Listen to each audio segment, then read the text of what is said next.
میں نظر جھکا رہا ہوں وہ سلام کر رہے ہیں. میں نظر جھکا رہا ہوں وہ سلام کر رہے ہیں. مجھے خوف ہے جہاں کا وہ کلام کر رہے ہیں. وہ عقیدت زمانہ میرے وہ نصیحت زمانہ میرے نام کر رہے ہیں. انہیں کام اور کیا ہے یہی کام کر رہے ہیں. واہ واہ واہ. انہیں کام کیا ہے یہی کام کر رہے ہیں. اب یہ جو ہے نا تمہارے حسن کو ہم کیا جگہ دیں گلشن دل میں. بہت دیکھی ایسی اڑتی پھرتی تتلیاں ہم نے. اور نہ پوچھو دوستو تم وصل کی شب عالم اجلت. چراغوں کو بجھانے میں جلالی انگلیاں ہم نے. تصور دل میں دل سینے میں فیضان دیکھو تو بنایا یار کے رہنے کو کیا دوہرا مکان ہم نے. واہ واہ واہ. لیکن چلتے چلتے کہ جو آپ کی پرسنل لائف ہے اس کو لے کر جو ہے شاعرات نے کافی مزے لیے, طنز کیے. اب شاعر طنز کرتے ہی ہیں. تو یہ بتائیے, کہا گیا کہ آپ نے 3 شادیاں کی, تو یہ بتائیے گا کہ یہ کیا ماجرا ہے؟ ایسا تھا, میری بیوی پہلی بیوی جسے حادثے میں ان کا انتقال ہو گیا. بچے اکیلے تھے. میں اسکول پہلی بیوی سے کتنے بچے تھے آپ کے؟ اس کے 3 لڑکیاں 1 لڑکا. اچھا. اس کے بعد مجھے ان بچوں کی پرورش کے دوسری شادی کرنے کی ضرورت پڑی. میں نے دوسری شادی کر لی. ان کے ماں باپ بہت بزرگ تھے اور ان کی بہن رانڈ بیوہ تھی, تو وہ اپنے گھر پہ رہنا چاہتی تھی. مجھے بھی چاہتی تھی میں ان کے گھر رہوں, لیکن یہ میری مجبوری تھی. میں نے اپنے نفس کی خاطر شادی نہیں کی تھی. یہ ہے وقت میڈیا. سلام آداب, میں شفیق خان وقت میڈیا سے. اس وقت میں موجود ہوں ہندوستان کے صوبے اتر پردیش کے ضلع پیلی بھیت کے بیسل پور میں, اور جو شخص بلکہ نہیں شخصیت ہیں یہاں کی ہمارے ساتھ موجود ہیں فیضان صاحب. جی ہاں, فیضان علی خان فیضان, جن کی کتاب کا آج اجرا ہوا پرواز فیضان. اور آئیے ان سے بات چیت کرتے ہیں. اب میں پہلے ان سے سوال ہی پوچھتا ہوں کہ انہوں نے آل انڈیا مشاعرے کا انعقاد کیا اور اس موقع پہ ان کی کتاب کا اجرا ہوا پرواز فیضان. تو آئیے بات چیت کرتے ہیں فیضان صاحب سے. فیضان صاحب, سب سے پہلے میں آپ سے یہ پوچھنا چاہوں گا کہ یہ جو آپ کا مجموعہ کلام آیا, یہ پہلا مجموعہ کلام ہے یا اس سے پہلے آ چکے ہیں؟ اور یہ بتائیے گا کہ آپ کا جو شاعری کا جو سفر ہوا اس کا آغاز کہاں سے ہوا؟ میرا پہلا مجموعہ کلام ہے اور میرا شاعری کا آغاز سن 1957 میں ہوا تھا. جب میں پڑھتا تھا, میں نے پہلا مشاعرہ سن 1957 میں پڑھا تھا, جس کے 3 شعر مجھے یاد ہیں. ہسٹری مجھ کو نہ کچھ جبر و نقال آتا ہے, کانپ جاتا ہوں جو کالج کا خیال آتا ہے. ان فروعات میں رہتا ہوں سدا لطف اندوز, میوزک و ڈانس کا ہر لہجہ خیال آتا ہے. میوزک و ڈانس کا ہر لمحہ خیال آتا ہے. خوف سے چھپتا ہوں کرسی کے تلے میں فیضان, ماسٹر کو میرے جس وقت جلال آتا ہے. تو آپ نے بتایا 1957 غالباً 57 سے آپ نے یہ اپنا شعری سفر کا آغاز کیا. اور جو آپ نے اس وقت جو لکھا اور جو آپ نے سنایا, تو ایسا لگتا ہے کہ شروعات ہی آپ نے طنز و مزاح سے کی. مگر آپ کی جو ہم یہ آپ کا جو مجموعہ کلام دیکھ رہے ہیں, اس میں غزل بھی ہے غزل بھی ہے, لیکن بات آپ وہ ویلنٹائن ڈے کی بھی کرتے ہیں, اور بات آپ جو ہے اس میں خاص طور پہ جو تغزل کا معاملہ ہے آپ کے یہاں بہت دیکھنے کو ملتا ہے. تو یہ بتائیے گا کہ اس مجموعہ کلام کے بارے میں تھوڑا بتائیے گا کہ یہ اس میں کتنی غزلیں ہیں اور یہ کتنے وقت میں آپ کا مکمل ہوا, اور اس میں کن لوگوں کی اظہار خیال ہے آپ کی کتاب کو لے کر؟ اس کتاب کو اردو میں چھپوانا چاہا تھا, لیکن بعد میں نے سوچا کہ اردو پڑھنے والے کم لوگ ہیں, اس لیے اسے ہندی میں چھپوایا. اور اس میں مضمون 4 آدمیوں کے ہیں. ایک وسیم مغنائی شاہجہان پوری, اور دوسرے جناب افتخار حسین قادری الف ناظم صاحب, اور تیسری محترمہ پروین روبیہ طاہر, اور تیسری محترمہ رضیہ پروین رام پوری. ان لوگوں نے مضمون شامل کیے. اور میں غزل تو اس لیے میں نے لکھی کہ جب مزاج غزل کا ہوا, لوگ غزل پسند کرنے لگے, تو میں نے غزل بھی لکھی. اور غزل میں بہت سی چیزیں ایسی آئیں کہ جو مجھے سماج سے ملی ہیں, سماج سے میں نے سیکھی ہیں, اور انہیں کو میں نے لکھا ہے. اور باقی ویلنٹائن ڈے محبت کا دن ہے, اور اس میں نے ایک طنزیہ شعر بھی بعد میں لکھے ہیں کہ محبت کو لوگوں نے کاروبار بنا رکھا ہے, اور محبت صحیح معنوں محبت نہیں ہے، اس لیے میں نے اس میں یہ کلام بھی شامل کیے اور بہت سی نظمیں بھی شامل کی ہیں جو آج کے لڑکے لڑکیوں کے لیے ایک مشعل راہ ہے۔ تو کل ملا کے آپ نے جو پہلا اپنا کلام لکھا تھا وہ تھا کیا کہتے ہیں، اس میں طنز و مزاح تھا، اور اس کے بعد آپ نے جو غزلیں لکھی اس میں تغزل کا ذکر کیا ہے، جیسا کہ کہتے ہیں اردو شاعری کی غزل جو ہے محبوبہ ہوتی ہے، اور اگر اس میں محبوب کا ذکر نہ ہو، اس کے لب و رخسار کی بات نہ ہو تو غزل ادھوری ہے۔ تو کل ملا کے میں یہ جاننا چاہ رہا ہوں کہ یہ جو آپ کا مجموعہ کلام ہے، اس میں جو کتنی غزلیں، لگ بھگ 350 کے لگ بھگ غزلیں ہیں، یا مطلب 300 کے اوپر مان لیجئے، تو یہ جو کتنا وقت میں آپ کا جو ہے یہ مرتب ہوا ہے، یہ کتنا وقت لگ گیا ہے اس کو؟ اس میں مجھے کافی ٹائم لگا، جب میں نے مشاعرے پڑھے اور جہاں جہاں مشاعرے پڑھے، طرحی مشاعرے پڑھے، غزلیات میں پڑھے، تو وہاں مجھے لکھنا پڑا اور کافی ٹائم لگا، بلکہ پوری زندگی کا سرمایہ ہے یہ میرا۔ اچھا، پوری زندگی کا سرمایہ ہے آپ کا۔ ایک بات اور پوچھنا چاہوں گا، جیسے آپ نے مشاعروں کا ذکر کر دیا، تو سب سے پہلے یہ بتائیے گا کہ کس عمر میں آپ نے جو ہے اپنا پہلا مشاعرہ پڑھا، اور اس وقت ڈائس پر کون کون سے شعراء ہوتے تھے؟ میں جب ہائی اسکول میں پڑھتا تھا تو اس وقت میری عمر 16 سال کی تھی، اور سن 57 سے میں نے شروع کیا تھا۔ اس وقت بڑے بڑے شاعر پیلی بھیت کے بھی تھے، اور جن کا نام نہیں میں جانتا ہوں وہ دل لکھنوی تھے، اور بہت سے لوگ تھے جن کا میں نام بھول رہا ہوں، میں ان کے ساتھ پڑھتا تھا۔ اچھا، تو آپ نے کن شعراء کے، جیسے آپ بہت سے، آپ کی عمر کا تقاضا بھی ہے، بہت سے شعراء کا نام بھول رہے ہیں، لیکن کچھ ایسی زندگی میں واقعات یاد ہیں، یا ایسے کامنٹ یا ایسے ریمارکس کہ کچھ شاعروں نے کہا ہو جو اب نہیں رہے، کہ فیضان تم تو آگے جاؤ گے، یا تو آپ آگے جاؤ گے، اور آپ کے کلام میں وہ بات ہے، کچھ ایسا کچھ ہے یاد آپ کو؟ ایسا ہے کہ میں نے جن شعراء کو سنا رہا، شفیق الرحمان برکاتی تھے اس میں شامل، سنبھل کے لوگ تھے، اور جو آج شاعری کرتے ہیں ان کا وجود بھی نہیں تھا، پہلے اور شاعر تھے۔ یہاں پر ہمارے بنواری لال مورت تھے، اور میرے استاد تھے کیا نام، پیلی بھیت کے، وہ ان کی میں نے شاگردی اختیار کی تھی، اور سب سے پہلے استاد میرے والد محترم جناب ارشاد علی خان ہے، اور پھر میرے بھائی نے لطافت علی خان نے مجھے اردو میں غزلیات وغیرہ کے لکھنے اور سمجھنے کا طور طریقہ سکھایا اور قواعد بتایا۔ فیضان صاحب، کافی طویل گفتگو ہو گئی، کتاب تو آج ہی مجھے ملی ہے، کچھ پڑھا ہے، ابھی تو بہت کچھ پڑھنا باقی ہے۔ بہرحال یہ بتائیے کہ آپ کی کتاب جو ہے یہ ہندی میں کیوں آپ نے شائع کی؟ آپ تو اردو کے شاعر ہیں۔ بات یہ ہے، اردو جاننے والے کم لوگ ہیں، میں نے اس کا مسودہ اردو میں ہی تیار کیا تھا، لیکن پھر میں نے سوچا کہ میرے ملنے والے یار دوست ہندو صاحبان، وکلا صاحبان، یہ اردو پڑھنے والے نہیں ہیں، اس لیے میں نے اسے ہندی میں چھپوایا تاکہ زیادہ سے زیادہ لوگ پڑھ سکیں، اس کا پیغام زیادہ سے زیادہ لوگوں تک پہنچ سکے۔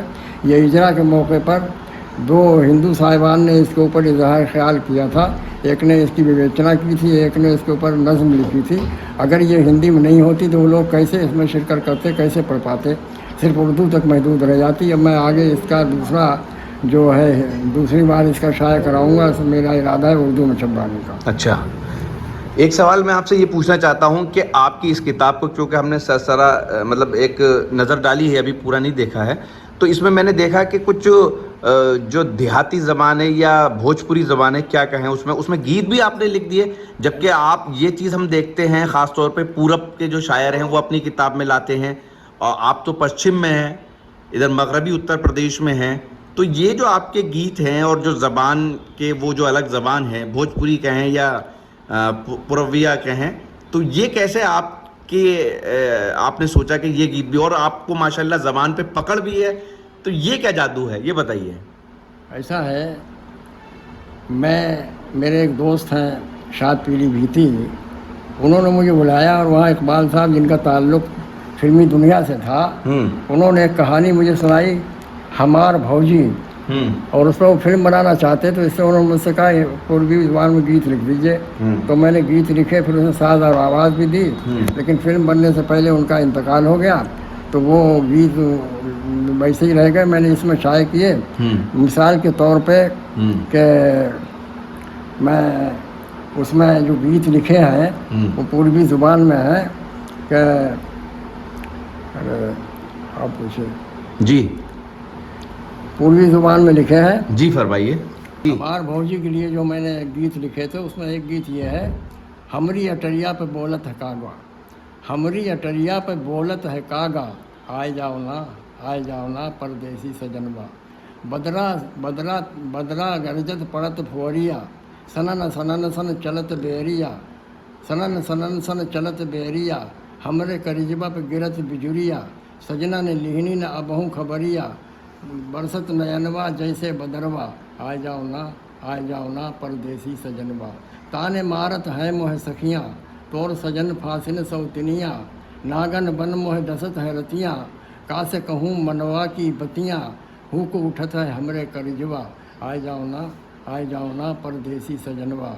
मतलब ये जो गीत है ये आपने एक भोजपुरी फिल्म के लिए लिखे थे, लेकिन वो फिल्म नहीं बन सकी, लेकिन आपकी किताब की वो जीनत बन गई। ये बन गई। अच्छा, अब आपसे फिर इंशाल्लाह गुफ्तगू करेंगे, लेकिन चलते चलते कि जो आपकी पर्सनल लाइफ है उसको लेकर जो है शायर शायरात ने काफ़ी मज़े लिए, तंज किए।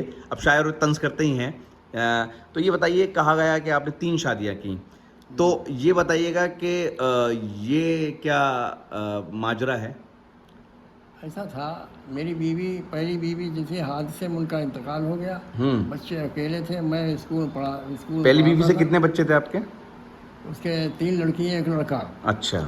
इसके बाद मुझे इन बच्चों की परवरिश के लिए दूसरी शादी करने की ज़रूरत पड़ी। मैंने दूसरी शादी कर ली। उनके माँ बाप बहुत बुजुर्ग थे और उनकी बहन रान बेवा थी, तो वो अपने घर पे रहना चाहती थी, मुझे भी चाहती थी मैं उनके घर रहूं, लेकिन ये मेरी मजबूरी थी। मैंने अपने नफ्स की खातिर शादी नहीं की थी, बच्चों के लिए शादी की थी। अच्छा, माशाल्लाह। जब मैंने उनसे कहा कि भाई आप मेरे घर चलिए, बोले आप तो समझ रहे हैं मेरी मजबूरी क्या है। मैंने कहा फिर मेरी भी तो मजबूरी है। हाँ, सही बोले बात। आप तो हमारे हालात को जानते ही हैं। मैंने कहा फिर बोले आप दूसरा इंतजाम कर लीजिए, तो मुझे तीसरी शादी कर। तो उनसे कोई बच्चा था? नहीं, किसी से कोई बच्चा नहीं, सिर्फ पहली बीवी से 4 बच्चे हैं और वही अब्बा है। अच्छा, फिर तीसरी आपने जो है? न दूसरी से कोई बच्चा हुआ। तीसरी शादी को कितना वक्त गुजर गया आपको?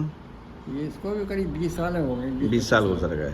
हाँ। अच्छा, तो ये जो आपकी जो पहली बीवी मिली थी, अब वो नहीं रही दुनिया में, शायरी को लेकर वो आपकी पसंद करती थी, शायरी में उनकी दिलचस्पी थी?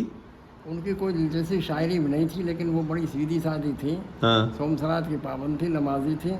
हाँ। और इसके बाद दूसरी शादी की थी, ये शेर व शायरी की पाबंद थी, वो शेर व शायरी में ताल्लुक़ रखती थी, जो लिखती भी थी मुझे दिखाती थी। अच्छा। और मज़े की बात तो ये है, हाँ। पहली मैंने शादी की वो भी कोई पढ़ी लिखी नहीं थी, 1 क्लास पास नहीं थी। अच्छा। मैंने उन्हें MA तक पढ़ाया। आपने? मैंने, और इसके बाद उन्हें टीचर बनाया, BTC कराई। अल्लाह। इसके बाद दूसरी जब शादी की तो वो भी पढ़ी लिखी नहीं थी, उनको भी पढ़ाया मैंने और उन्हें MA कराया, BTC कराया, वो टीचर रह गए, टीचर होके मरी। तीसरी शादी करी थी, ये इंटर पास, ये हाई स्कूल पास थी, इंटर कराया, BA कराया, BTC कराया, ये भी मतलब टीचर बनी और रिटायर है, पेंशन पा रही है। माशाल्लाह। तो इसका मतलब जो फैज़ान साहब के पास आया वो फैज़ उठा के ही गया। बच्चों के बारे में बात करें तो अभी आपके कितने लड़के हैं?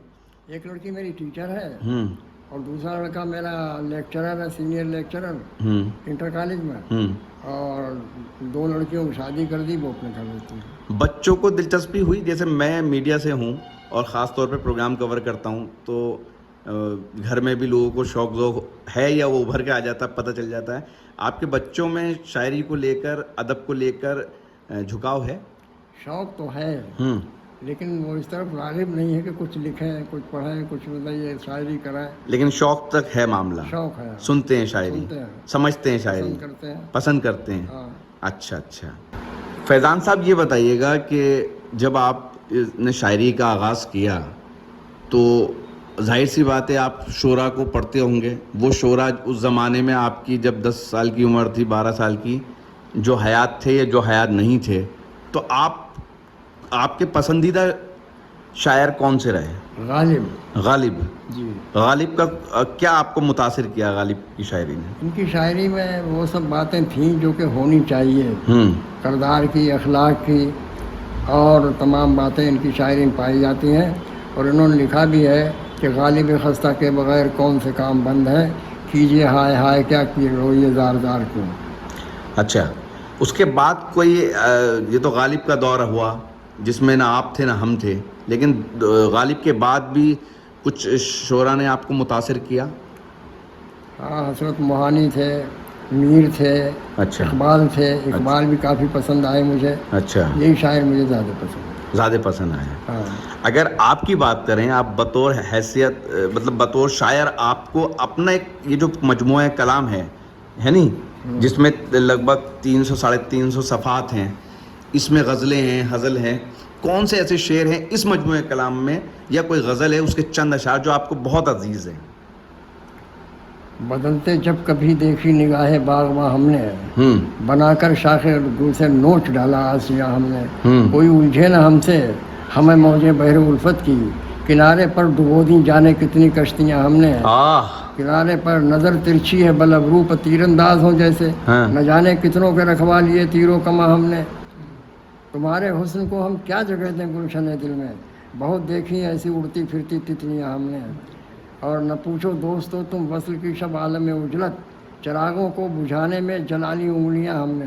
तसव्वुर दिल में दिल सीने में फैज़ान देखो तो, बनाया यार के रहने को क्या दोहरा मकान हमने। वाह वाह वाह वाह। तो यार के रहने को आपने दोहरा मका बनाया। ये आपके शेर यहाँ ख़त्म हो रहा है, लेकिन आपके पास तो बहुत कुछ है। वक्त हमें जो है फैज़ान साहब, यूँ तो बहुत से जब हम मजमूए कलाम आते हैं, इजरा होता है, जाते हैं, चाहे छोटे शायर हों बड़े शायर हों, लोग ज़्यादातर जो है उसे लिख देते हैं, लोग ले लेते हैं। लेकिन अगर आपका मजमूआ कलाम किसी को मिले तो वो क्या सोच के इसे पढ़े और उसे और क्या क्या उसमें मिलेगा जो उसकी समाजी ज़ाती ज़िंदगी में सब कुछ उसे इस कलाम से हासिल हो जाए?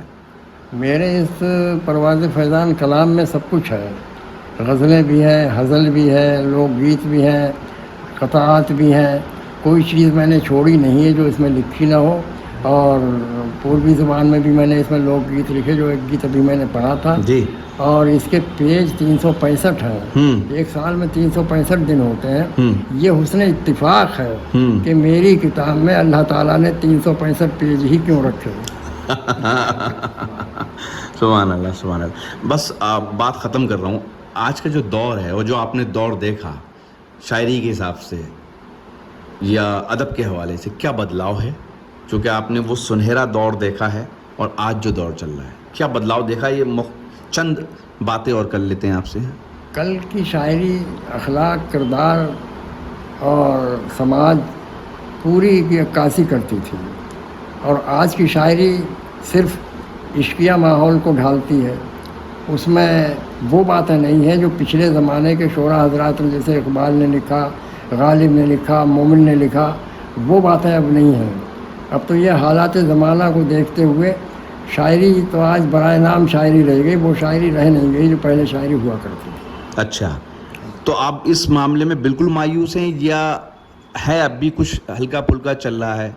कुछ लोग हैं हाँ जो पिछली रवायत को अभी तक दोहरा रहे हैं, ऐसे हैं लोग। लेकिन अब बहुत कुछ ख़त्म हो चुका है। अब फिल्मी दुनिया में ही देखिए, पहले लोग लिखते थे, वो गीत थे जो मुर्दे के कान में भी पढ़ देते तो उठ के खड़ा हो जाता था। हाँ। लेकिन आज एक अजीब तरह का है कि जिसे पसंद ही नहीं आता है, कुछ अजीब रागनी सी है, बहुत बड़ा फ़र्क पड़ गया। तो ये शायरी तो है जो पिछले फिल्मी दुनिया में थी, जो आज की दुनिया में है, बहुत बड़ा फ़र्क पड़ा। आखिरी सवाल ये है कि अगर बहुत से नौजवान आपको देखेंगे जो शायरी से शौक़ ज़ौक़ रखते हैं, ऐसे भी होंगे जो शायरी करना चाहते होंगे, तो एक शायर बनने के लिए आदमी को क्या करना चाहिए? ये खुदादाद सलाहियतें होती हैं या सीखा भी जा सकता है?